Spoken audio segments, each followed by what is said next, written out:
was asked if I can do astral projection, so I've decided I'm going to do a video, 3-part video. This part is going to be the first one about astral projection. The second video is going to be about out-of-body experiences, and the third video is going to be about near-death experiences and how you know they're all three of these are pretty different, although very similar. So I can understand why some people accidentally misinform others of their experience. Describing the spiritual experience in human words is very difficult to do, but there are differences and there are words for this very reason. So, astral projection. So it all depends on how long you have been practicing. If you have remained consistent in your practicing, you have to remain consistent in your willingness, your intention, and your mindfulness practices. Are you self-aware? Have you done your shadow work? It all boils down to brain waves and your breath. I have a short video on breath retention, and that is what I use when I am trying to have an out-of-body experience.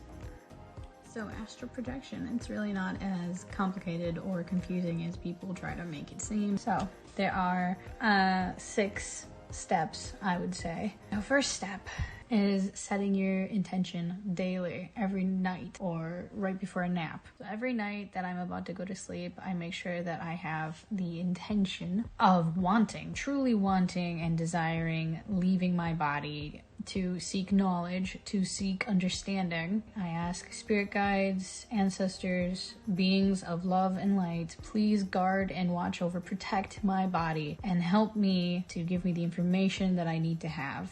Show me what I need to know, or protect my body as I leave my body tonight. I remember one of the times that I was doing this, I had taken a melatonin pill to reset my circadian rhythm, and I'm drifting off, and I can feel the buzzing in my forehead.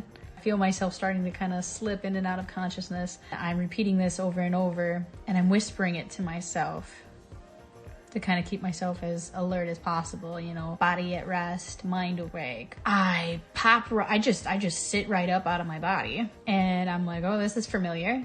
It's very similar to a near-death experience. However, I can feel that something is different, something is off. I'm still tethered or connected to my body. I turned around and I could see my body laying in the bed, and I go, that's me. I'm in the bed. There I am. And I look in the bedroom, and in this particular experience, I was sleeping in the bed with my son. He had been sick, so he had needed mama with him to bring him comfort, help him heal faster. You know, when you're around someone you love, you heal pretty fast. So I'm sleeping with him. He's in my arms, and I'm like, my body is just laying there. And I see this black entity. I spoke of this in my book. It's called What Have You Learned? I can drop a link in the description if anyone's interested. So I see this, and it's a human earthbound spirit, and I go, I feel the sense from you that you really want to talk to me. You know, you see me outside of my body, and I see you watching my son and I while we sleep. But I telepathically say to this other being, you know, I would love to talk to you, but I don't have the time to talk to you right now. So you're gonna have to wait. Just as I'm leaving the bedroom, going to the living room, I'm thinking, I have questions. I need to talk to these loving light beings. I need to find them, and I get to the living room right before the entrance to the kitchen, and this white with a little bit of blue being pops in front of me. It says, all of your questions will be answered in time. Please go back to your body. You need to go back to your body right now. So I go back to my body, and I'm feeling super playful. I noticed that earthbound or negative entity isn't in the bedroom anymore, not that I can see. After this light being had shown up, it looks like it must have fled. So I'm hovering over my body. I'm looking at myself, snuggling my son. I know that I don't have hands. I know that I am a spirit. And sorry, I keep looking out the window. People are walking by. I playfully pretend to clap my, manifested hands as I say to myself, my body laying in the bed. I go, hey, I know a trick. Watch this. And I pretend to clap my little imaginary hands, and I jump into my body, and I wake up and I feel refreshed. After that experience, I was going to bed going, I would love to have another astral projection experience, please and thank you, because I would love to wake up feeling refreshed every single night. However, I want to heed the spirit guide or the angel or the loving light being that came to me and told me, go back to your body. All of your answers will be all of your answers will be questions.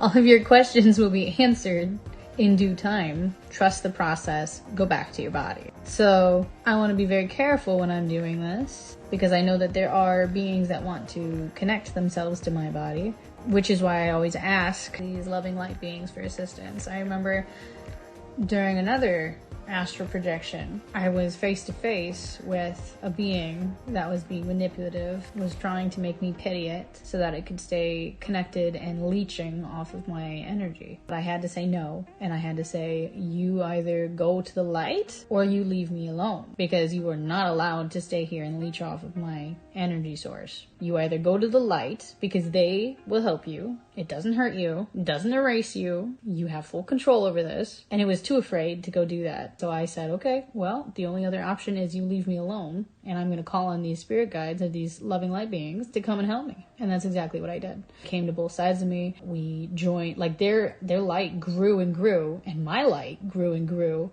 And it was almost like our energy connected in a way and became so bright that everything became white. And I saw this being flee. So there are ways to, if you have a connection or you have something leeching off of you, you can get rid of it. Absolutely get rid of it. You have to ask for help though if you feel that you are not strong enough to do it yourself. Some people are strong enough to do it themselves. Me personally, I don't know how strong this being was, but it was trying to make me feel bad and make me feel insecure about myself, and it was great. I finally got rid of it. I felt fantastic when I went back into my body. I felt so validated. I felt that I could trust these light beings. I felt that I could call on them and they will come no matter what. It only takes a few seconds. And every single astral projection moment that I've had, whenever I call on them, they do come. Another way to get to know yourself during astral projection is, you have to make sure that you're authentic enough. Are you authentic enough in waking human body experience? You know, if you found this video, you probably are on a path. And I assume that you are pretty authentic and understanding of yourself. When I had my near-death experience, they told me, you need to know yourself. You need to be authentic with yourself. And when you are, and I asked, like, how do I know when I'm authentic with myself? They told me, you'll know you're authentic with yourself as soon as dream you reflects who you are and what you do and what you think. What you think, what you do, and how you feel all align and are the exact same thing. Then you know that you're authentic. You know that you are your true self. And if you like that self, perfect. Because some people, they have dreams and they go, there's no way that I would ever do that in real life. False. You know, there's a part of you somewhere deep down that would do that in real life. Your dream you is a reflection of some part of inner you. Just align those three things. So anywho, set your intention daily. Then you relax your mind, your body, you trust, you release your judgments. Some people focus on realigning their chakras by, way of breath, way of focus. That's fine. Whatever you need to do to walk yourself down these, brainwave states through breath. Thus, slowing your heart rate will lower your brainwaves to help you get into that relaxed. Some people visualize the room that they're in. I don't always do this. I did used to do this when I started off. And when you see yourself, when you see your body, then you're starting to pop out of your body already. Some people, like me, when I started to feel my body falling asleep, I focused on my forehead and I focused on my thoughts. And I kept using my mouth to mutter out what my intentions were. Angels of love and light, protect my body. So I trusted that they would come and that they would protect my body and that I would be able to then slip out of my body. And as they're protecting my body, I could ask them questions. And that's pretty much exactly what happened. And some people call it falling out of their body. Some people call it clicking out of their body. For me, it feels like almost falling upwards out of your body. It feels like you're falling backwards, but I in reality, I'm coming up and out of my body. And then you can see yourself if you decide to turn around and take a peek. So then you can explore things. Where your attention or focus goes, you go, because that's where energy goes. You go wherever you think you want to go, or wherever you think of, you will go. Then when it is time to return to your body, or you think, okay, I've had enough, then you're going to be right in front of your body. You'll find yourself pulled back to your body, because again, where your attention goes, where your focus goes, energy goes. So you yourself now in astral projection form, our spirit, our energy, so you will go wherever you think you want to go, or wherever you feel is best for you to go, you will go. What do you do when you see your body? You just fall back in. You can hop back in. For me, I playfully was like, I've entered my body before. You know, I don't have to touch any part of my body. It's not magic. There's no spells. You just jump in, you know, and that's exactly what I did. I just playfully jumped right back in, kind of near my head. You know, that's where I always enter, is near my head. When I had my near-death experience, it was I touched my arm and I touched on like up here, and then you wake up and you can reflect on this. You can write in a journal about it, you can type about it, you can send yourself a voice message. You know, sometimes I do those things. Word of warning, it doesn't always work. You know, I've been doing this for how many years now, and I've had a near-death experience, but that doesn't mean that it is necessary for me to have an astral projection moment every single time that I want one. There's that popular song, you don't always get what you want, you get what you need. So if you truly have the intention that you want to seek knowledge and understanding, and you want to meet these beings that are greater than ourselves, or are us, but better, you know, we're part of them. You simply need to have the intention every single night, and you need to mean it, okay? There can't be any of this fear of...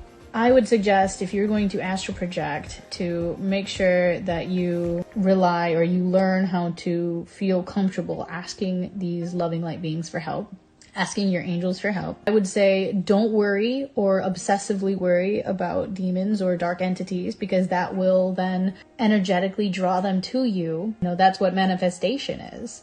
You worry about something, you're going to make that happen in your life. You're going to manifest that in your life. If you're not worrying, good for you, more power to you. You're ready to get started. Stay confident, because that is such a big defense. In the spiritual world, which is where we live, even now, in this material seeming world, our biggest defense is our thoughts and our ability to choose our thoughts, because our thoughts either raise or lower our energy, and our energy is us. Negative or dark entities or whatever, they absolutely do not like any sort of light coming from you.